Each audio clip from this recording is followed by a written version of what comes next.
The endless flat horizon of the Kalahari is broken in eastern Botswana by a range of rocky hills. A pair of black eagles soars near the largest range of hills, known as Swapang. Their aerobatics declare their attraction and bond to each other. These are the most accomplished aviators in the eagle world.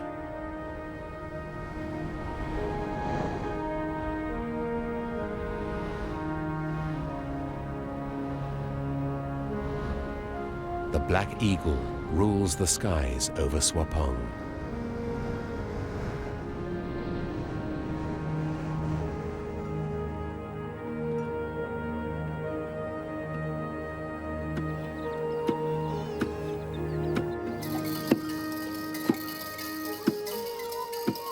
Eagles still soar over Botswana villages, where life continues in the rural tradition.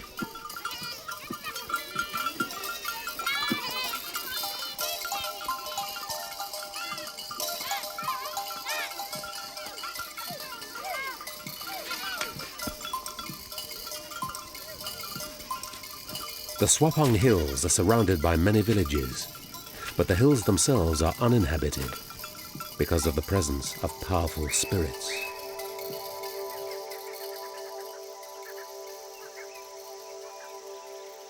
Gorges cutting deep into the hills are believed to be home to the spirits of the ancestors of the Botswana people, the Badimo. The Badimo live at the head of each gorge.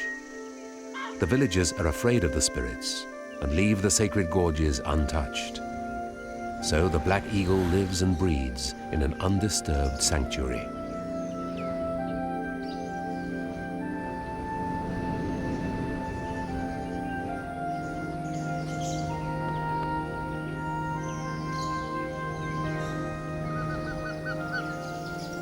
The most sacred part of the gorge is at the head, where pure water bursts from the bare rock.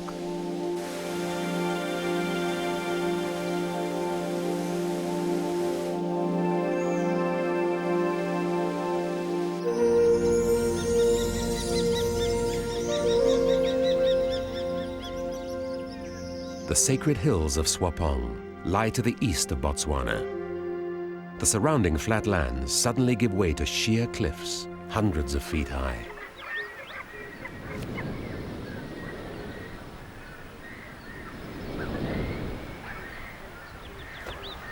Updrafts lift the eagles effortlessly into the sky.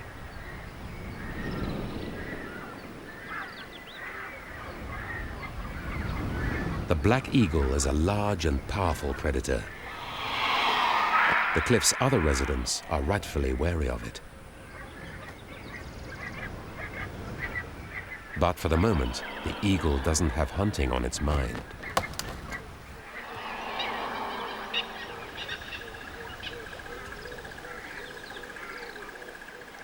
Red cliffs, washed white, reveal the roosts of the cliff's largest resident, the Cape Vulture.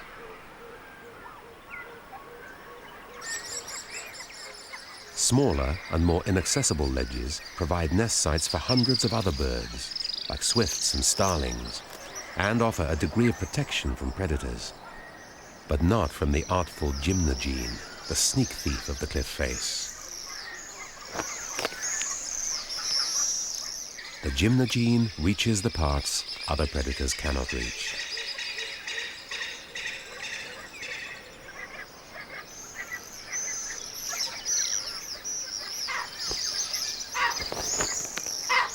The rocky terrain attracts a wide variety of specialized residents.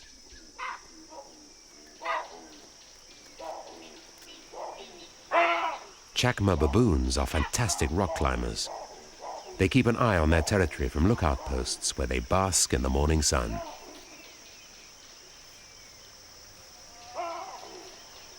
Hyraxes use the rocks like radiators in the cold mornings. And the myriad crevices are occupied by a myriad crevice dwellers.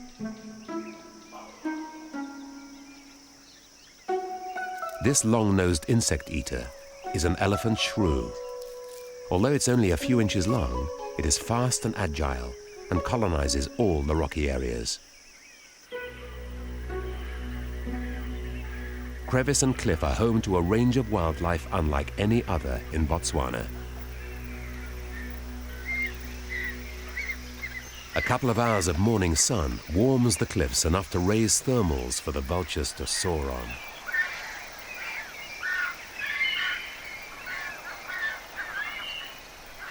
Once the vultures reach the top of the thermal, they peel off and head across the arid plain in search of carrion.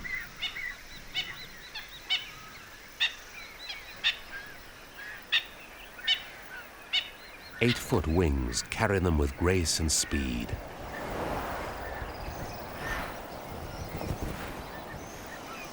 But the short ledges call for a sudden stop.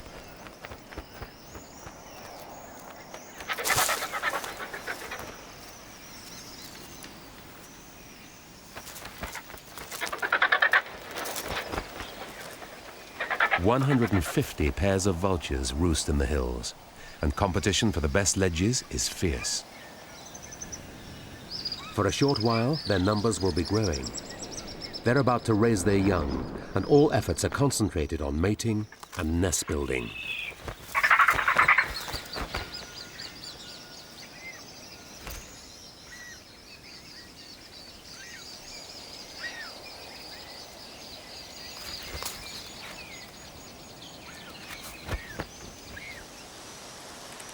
The search for nesting material takes them to the wooded base of the cliffs.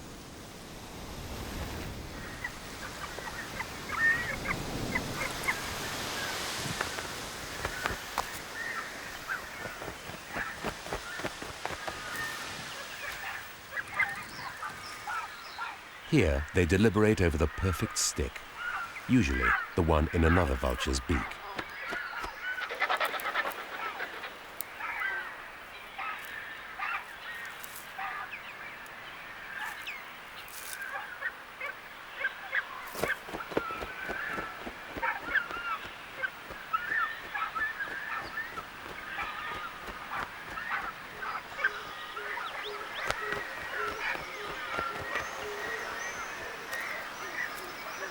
Nests soon fill the cramped ledges. Nest refinement is an ongoing activity, and extra material can always be found nearby.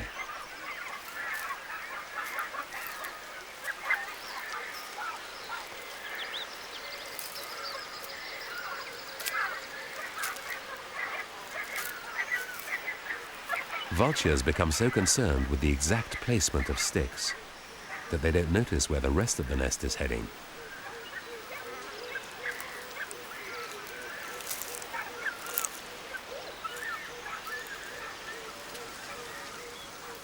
Although Cape vultures are highly sociable birds, competition is intense at this time of year, and they must guard their nest sites fiercely.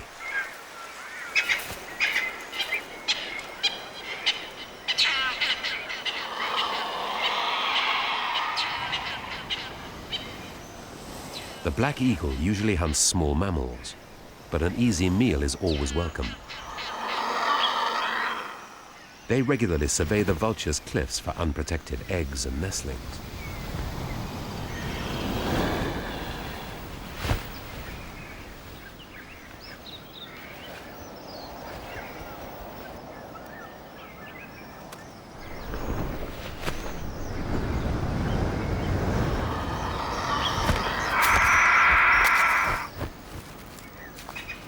These raids are more common when the eagles have young to feed.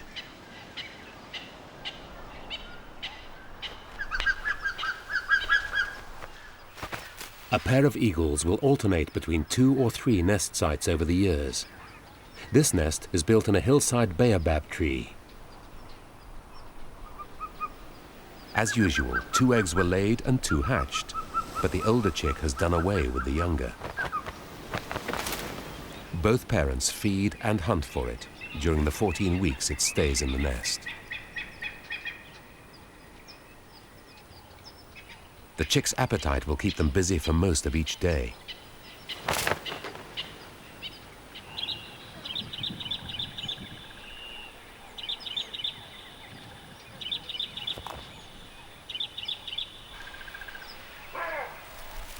As well as fresh meat, the adults bring fresh greenery to line the nest and shade the chick from the sun.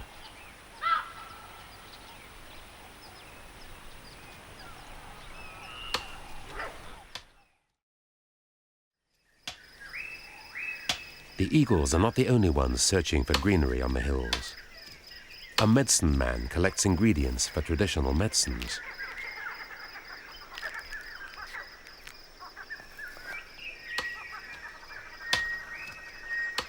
Pods, bark, leaves, or roots. He only takes what he needs and never destroys the plants in the process.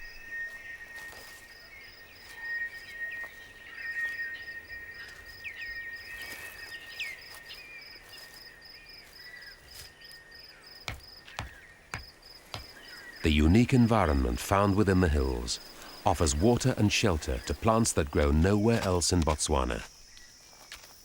The hills are renowned throughout southern Africa for the special plants that grow here.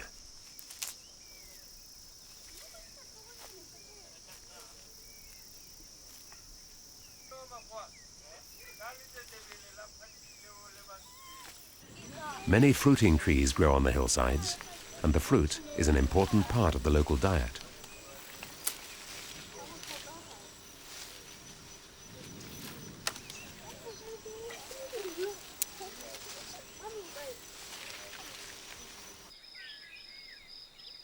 Swapang has long been a valuable resource to the people of this land. Ancestors left rock paintings perhaps more than 2,000 years ago. Ancient iron smelting sites and paraphernalia are scattered throughout the hills. Some of these date back more than 1,500 years. And thousands of pottery shards litter the ground, making this one of the most important prehistoric sites in southern Africa.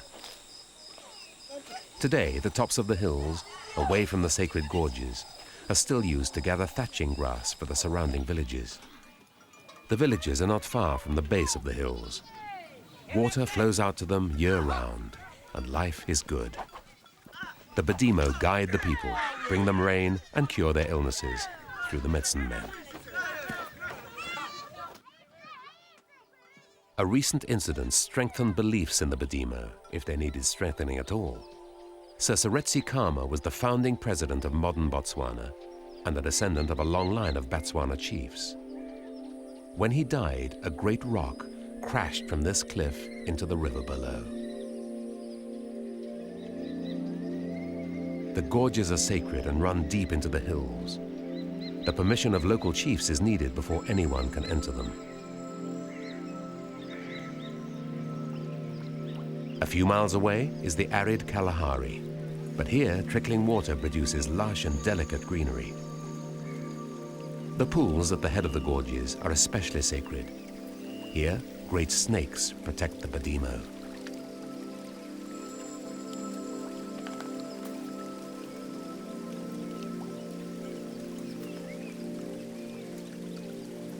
Green gorges are the home to much of the unexpected wildlife of Swapang.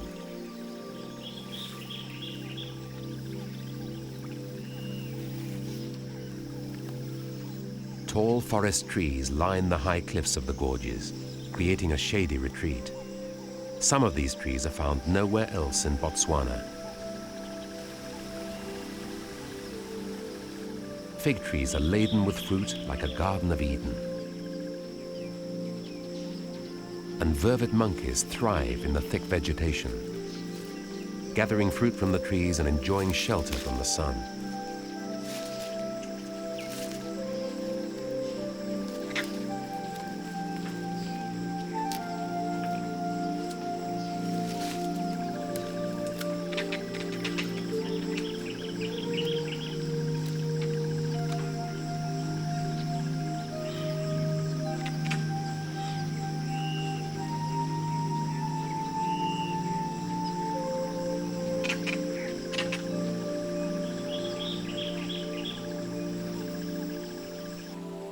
Water also emerges from rocks outside the gorges.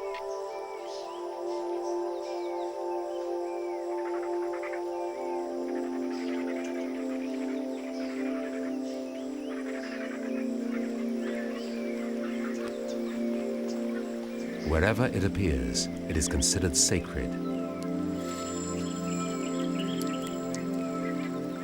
and to have healing properties.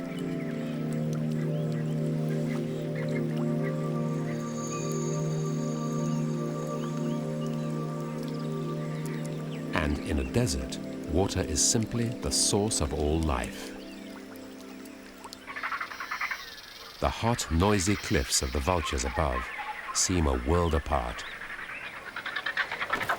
Squabbles still erupt over nest sites. Many pairs have not found suitable sites, even though others have laid eggs.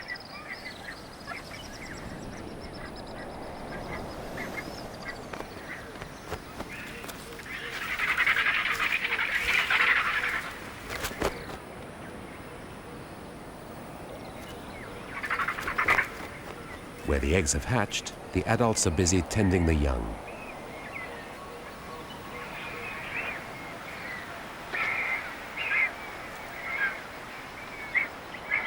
Latecomers have only the less desirable ledges left to them, or none at all.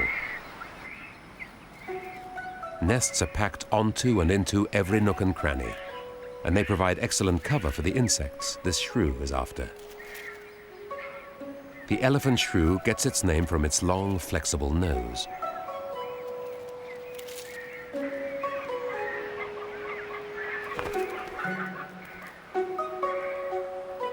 Although it looks like a mouse, it's an insect eater, more closely related to bats. The vulture chicks will spend almost 5 months on the ledge before fledging. At this age, they're seldom left alone for long, as they're vulnerable to airborne attack.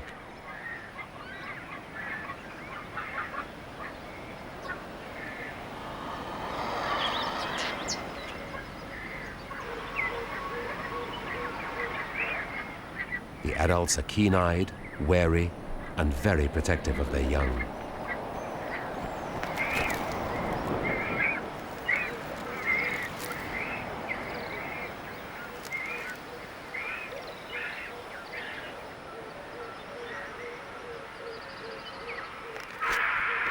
They can growl at the eagles, but they can't outmaneuver them.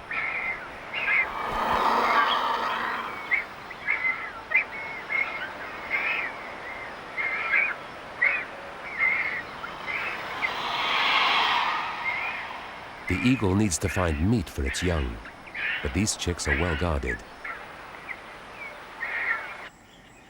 Vulture chicks aren't a staple of the eagle's diet. That position is taken by the hyrax.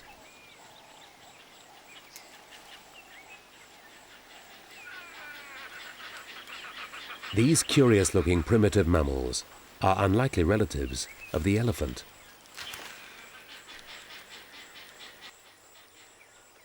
They occur widely across Africa, always found on the same rocky terrain as black eagles.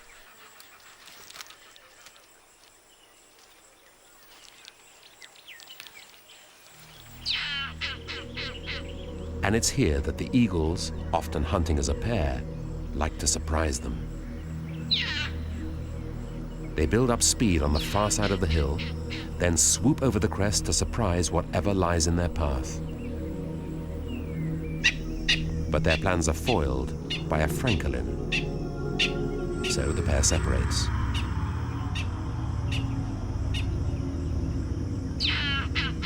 A hyrax lookout takes up the alarm cry, but it hasn't seen the other eagle approaching from behind.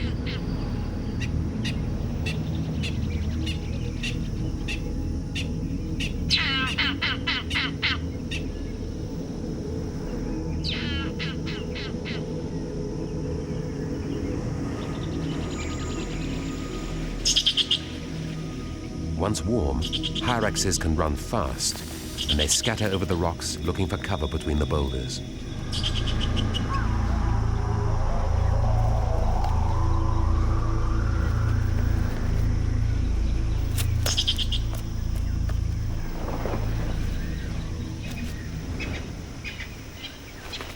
It'll have to wait a while before hunting this hillside again.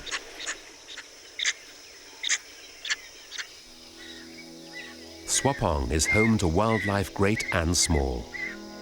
A beautiful gallery of rust-colored rocks provides canvases for abstract patterns of lichens.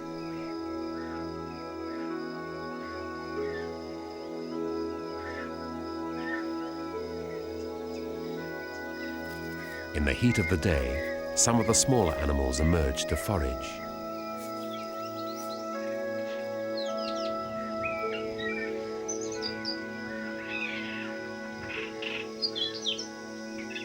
Mocking chats are on the hunt for insects. Flat lizards lie in wait for a meal.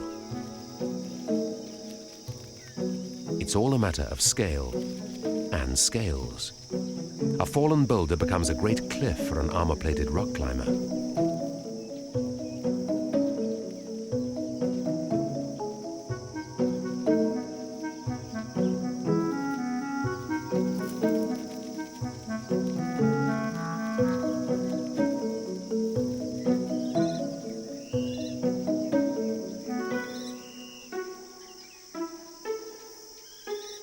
A male flat lizard, called a platysaurus, displays his striking livery. His brightly colored underside proclaims his territory to other males.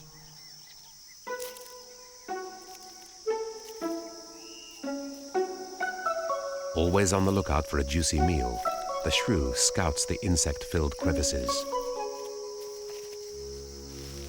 But it needs to be careful. Many other animals would consider the shrew a tasty meal. These are the coils of the venomous puff adder, and its main prey is small, warm-blooded mammals. It can sense body heat in special pits on its head, so it can track the shrew without actually seeing it. The fascinated flat lizards become animated by the puff adder's progress. They jolt and jar as the adder flows in liquid locomotion.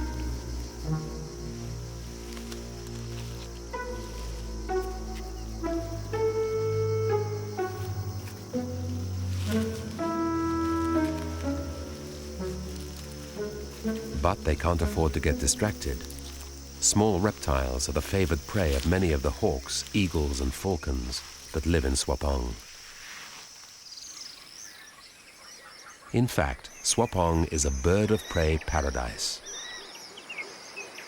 Rock kestrels are particularly partial to small lizards.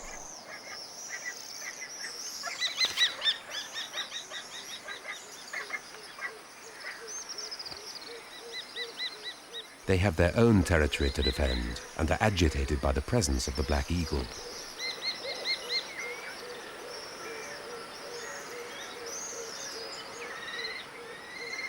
When eagles get too close, the feisty kestrels think nothing of going on the attack.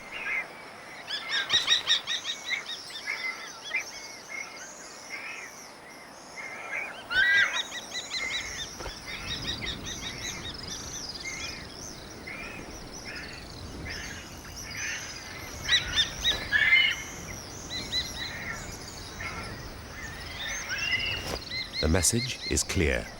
This side of the cliff is kestrel territory.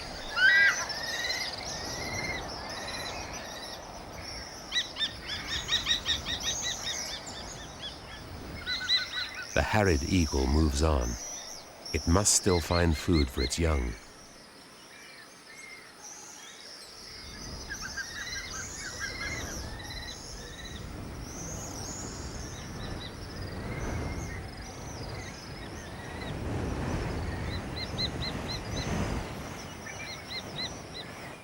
It spots a chance and plans a sudden attack.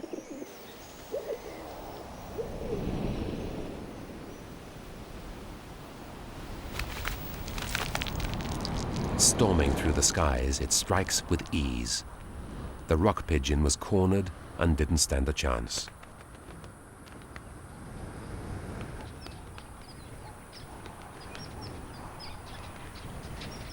It takes the pigeon down to a tree in the gorge to be plucked before returning to the chick.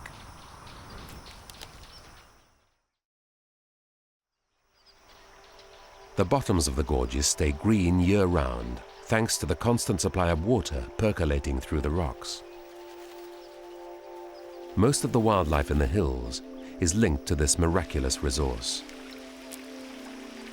Clouds rising above the range drop rain on the hilltops, which soaks down through the soft rock. When it reaches harder rock, it bursts from the cliffs. Water is the sacred heart of Swapang, and Swapang is a rare oasis in the arid Kalahari.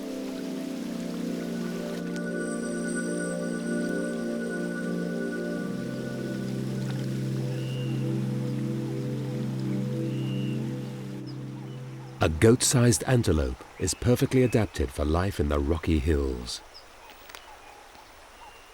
The klipspringer tiptoes like a ballet dancer on points across near vertical rock faces.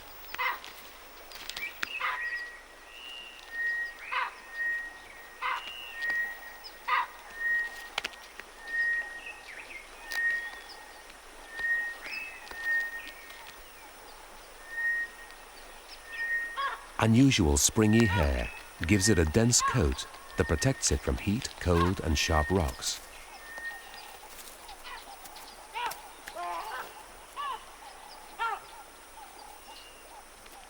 Klipspringers and their young are vulnerable to predators both from the air and the ground.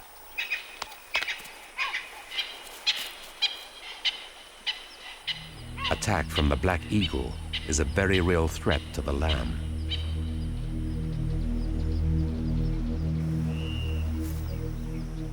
When threatened, the lamb retreats to long grass and stays still. Adults can outrun most land animals on the steep rocks, even the powerful leopard.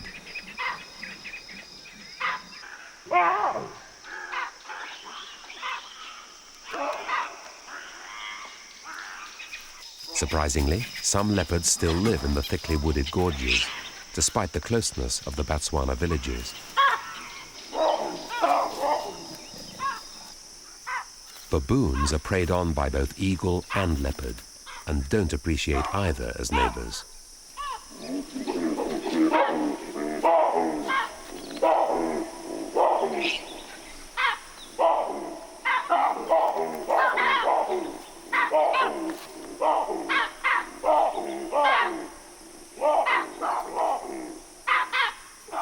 Leopards are shy of humans and hide themselves in the depths of the hills. They're seldom seen. Like the eagles, they are unintentionally protected by the villagers' fear of the spirits. Once the panic has died down, the baboons return to their foraging in the woods and cliffs.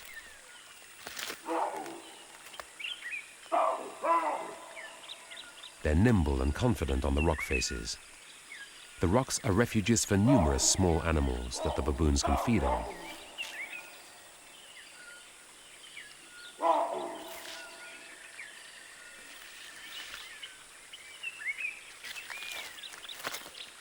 They can also find water high up in the cliffs.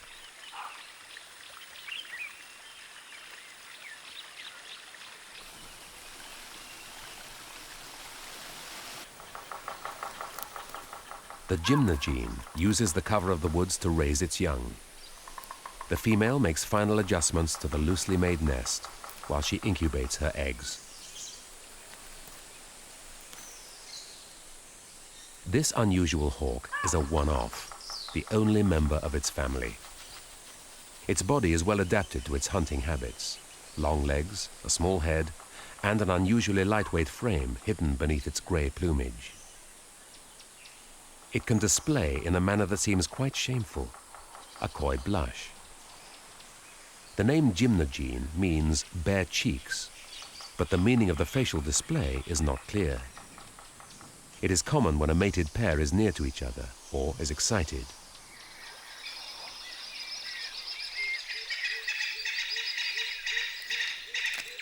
After 2 months, the eagle chick has grown substantially and feathers are breaking through its down. This time, the hyrax hunt was more successful.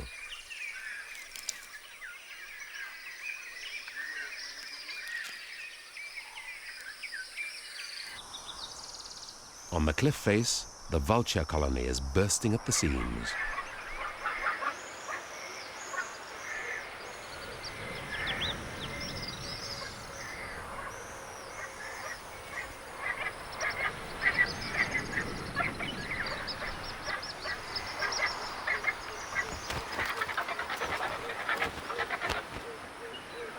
Rapidly growing chicks occupy nearly all the ledges.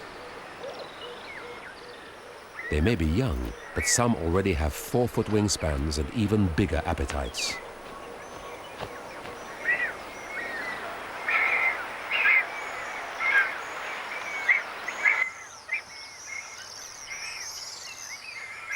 Every crack and crevice is alive with breeding birds. Red-winged starlings sandwich nests into the narrowest fissures, while swifts glue theirs underneath. But no crack is too narrow or inaccessible for the gymnogene.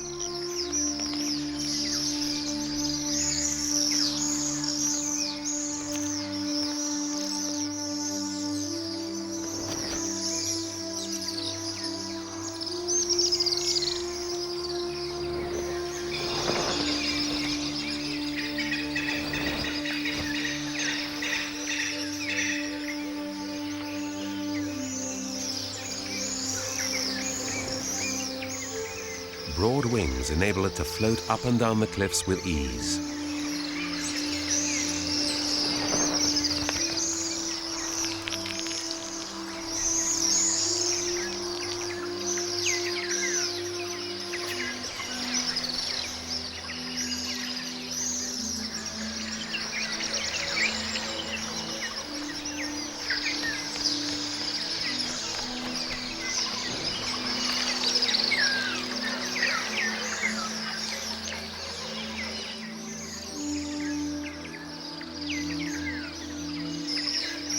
Its lightweight body lets it hang onto the bare rock.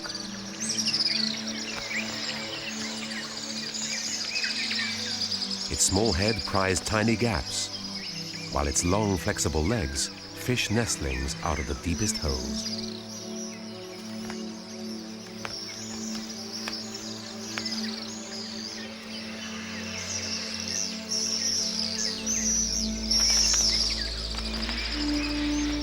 The starling's desperate protests won't distract the hawk for long.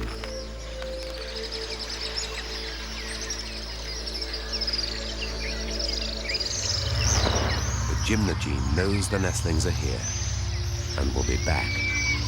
It has a chick to feed.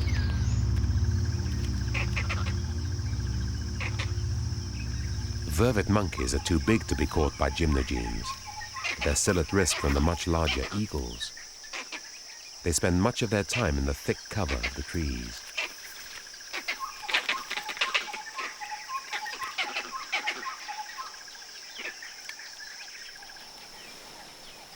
Like the eagle chick, this gymnogene hatchling has done away with its sibling and demands constant feeding. Its parents won't return empty-handed.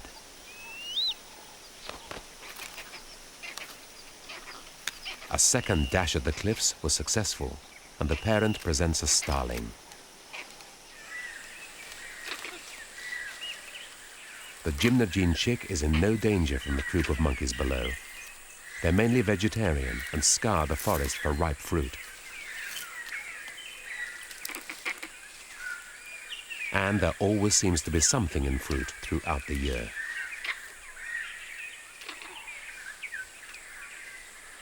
With a harvest as abundant as this, the vervets can afford to be fussy about what they eat. They reject all but the choicest fruit. The Platysaurus is also interested in the fruit, although it doesn't find it easy to eat.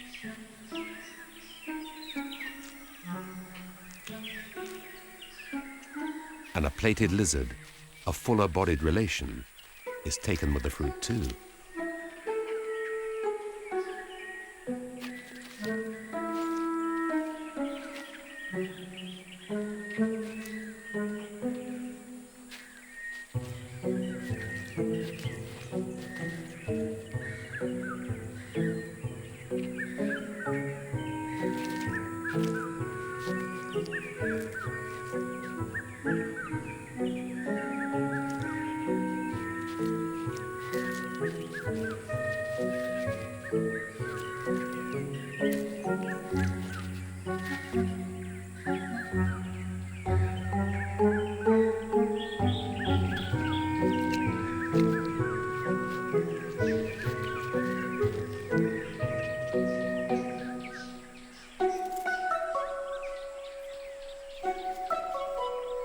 Many of the animals vary their diets to take advantage of these opportunities.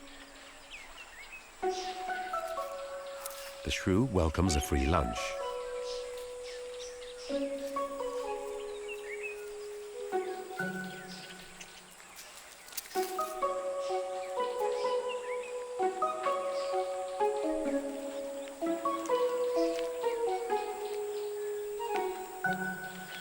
Everything comes to the lizard that waits.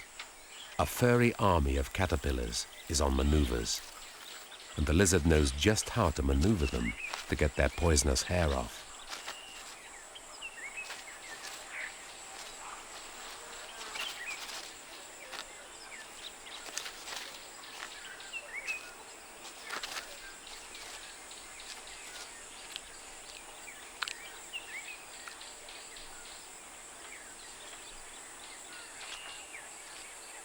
With lunch taken care of, he spends some time attracting the opposite sex.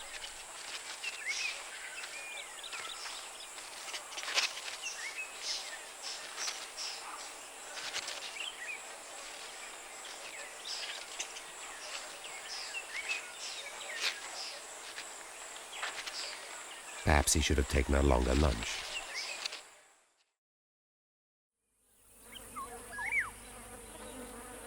Bright colors aren't confined to the lizards. Spectacular aloes grow along the cliffs and gorges. Their fiery flowers brighten the landscape and provide food for nectar sippers and blossom eaters. Some plants act as larders for a whole host of dainty tree squirrels.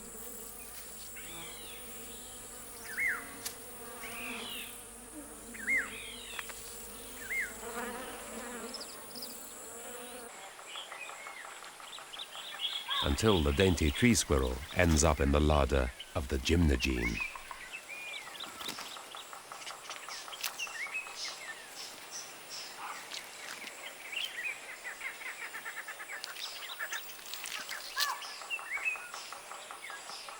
The chick is almost big enough to feed itself and might make a better job of it. Its parent has lost the little corpse in the loosely formed nest, much to the annoyance of the chick, which impatiently watches the rescue operation. The adult seems taken aback by the nestling's outbursts, but remains intent on retrieving the hard-gained squirrel.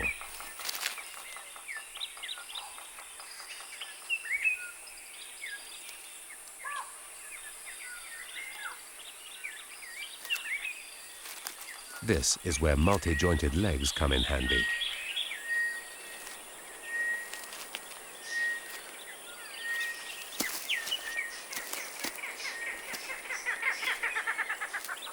A moment of hope or frustration. But it looks like the remains of the little squirrel have gone for good.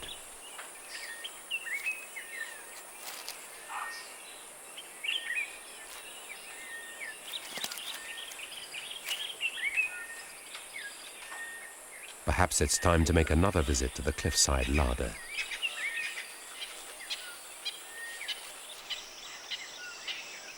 More and more hyraxes make the one-way journey to the black eagle's nest.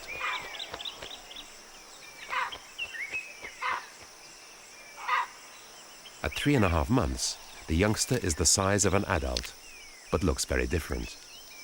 It won't get its adult plumage for another 4 or 5 years. But in a few more weeks, it will fledge and take to the skies over Swapang.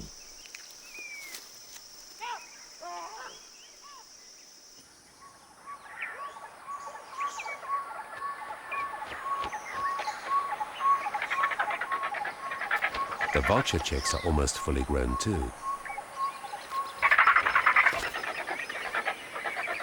Just making the way to a roost is a hazardous affair, and risks running the gauntlet of sharp beak and striking claw.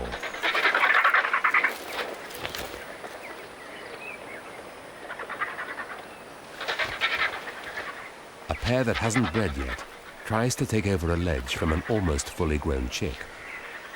Amazingly, the youngster manages to fend them off until its parent saves the day.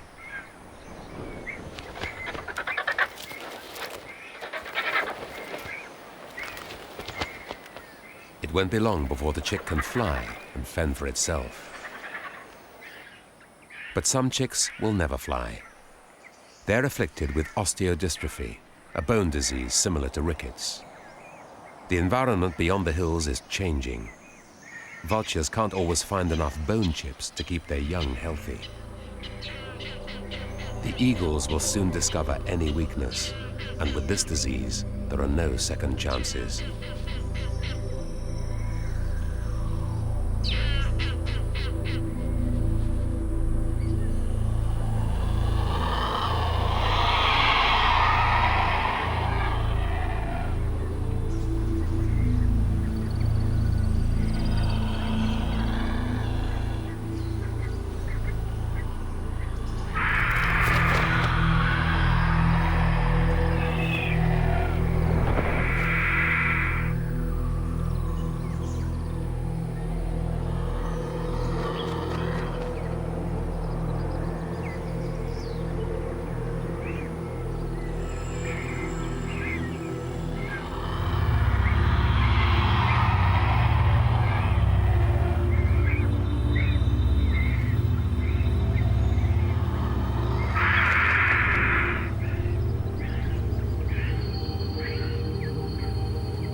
There was no way the chick could have survived stranded on the ledge, and now there's one more space in the crowded colony.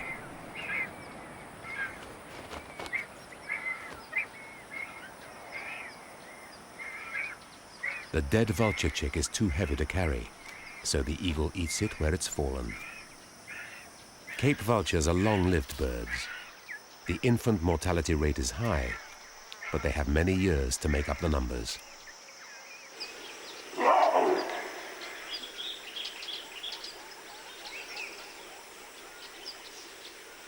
A ruckus has broken out in the baboon troop. An unknown male has just walked into the wrong territory.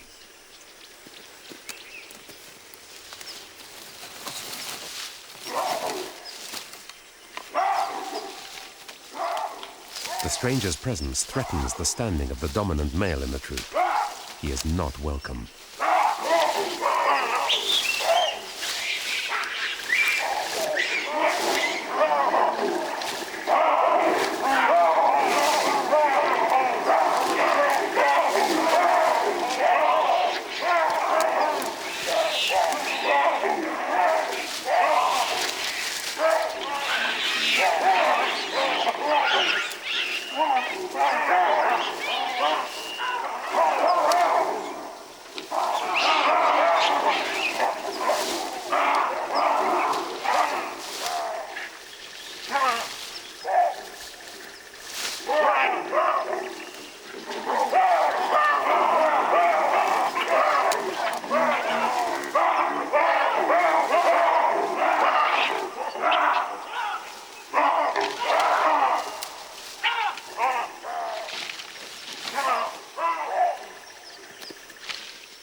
The troop's dominant male stood his ground and drove the intruder off. A klipspringer nervously inspects the cause of the commotion. But the excitement is over, and the victorious male is groomed by his appreciative troop.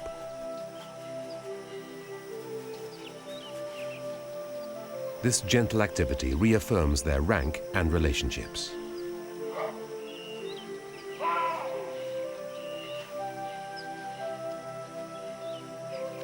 Excited youngsters can't keep their energy down and start to play. Finally, all remaining tension is dispelled.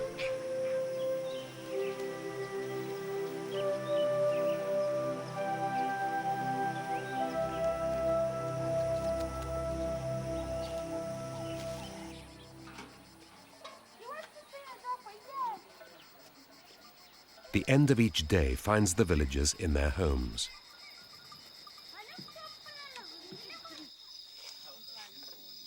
In the traditional huts, everyone heads inside, and not just because it's dinner time.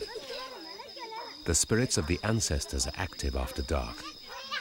Villagers extinguish fires outside, so the spirits don't burn their feet in the night. Anything else active at night is associated with the spirits and is to be feared.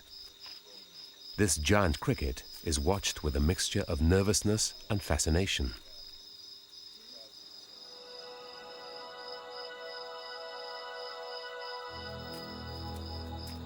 In fact, the villagers fear all nocturnal animals, no matter how large or small.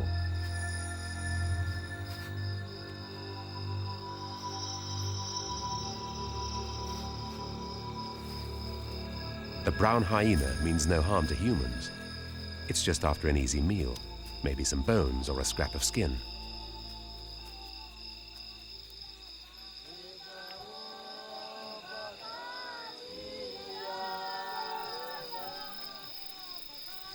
Despite their fear of the dark, some people actually head for the hills at night. Swapang is a sacred place to nearby residents of all faiths.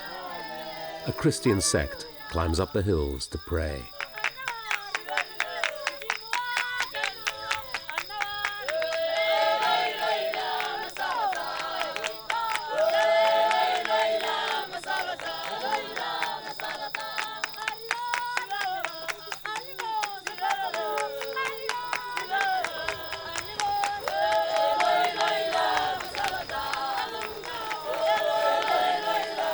The service will last till dawn, and when the morning brings rain, their beliefs will be all the stronger.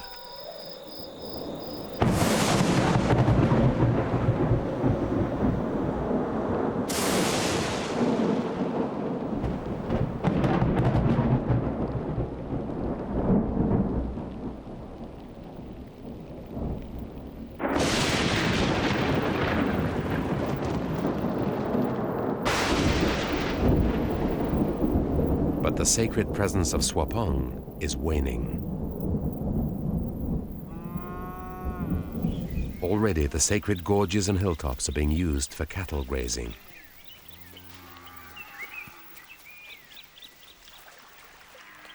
The hills can't support large-scale grazing, and the disturbance in the fragile gorges will drive out indigenous wildlife.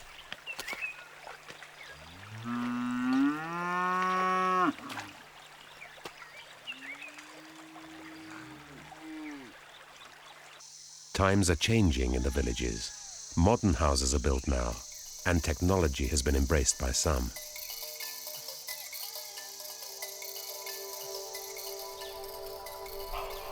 If technology becomes the new religion, then Swapang's spirits may be forgotten. And if they are, who will protect the wildlife? Swapang is unique in Botswana. Its microclimate brings rain clouds and mists to the edge of the Kalahari. Its inaccessibility, its water, and sacred significance have allowed specialized wildlife to flourish for thousands of years.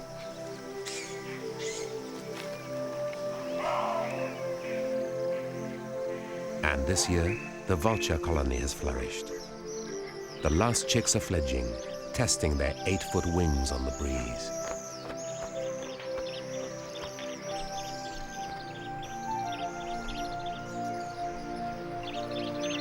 Soon, they will make the leap that will free them from the crowded cliffs and open up the lands beneath them. To the ancient Egyptians, the vulture was the symbol of longevity, its outstretched wings adorning temple doorways. Let's hope that the vultures on Swapang symbolize its longevity in a changing world.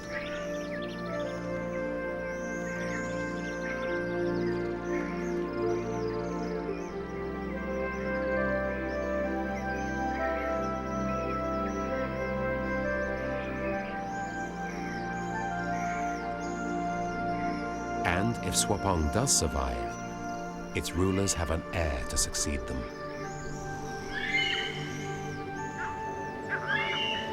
As the young eagle sheds its juvenile brown feathers for regal black, she will learn the graceful and agile flight of her parents. Hopefully, the timeless battle between eagle and vulture will continue, like the timeless battle between technology and tradition.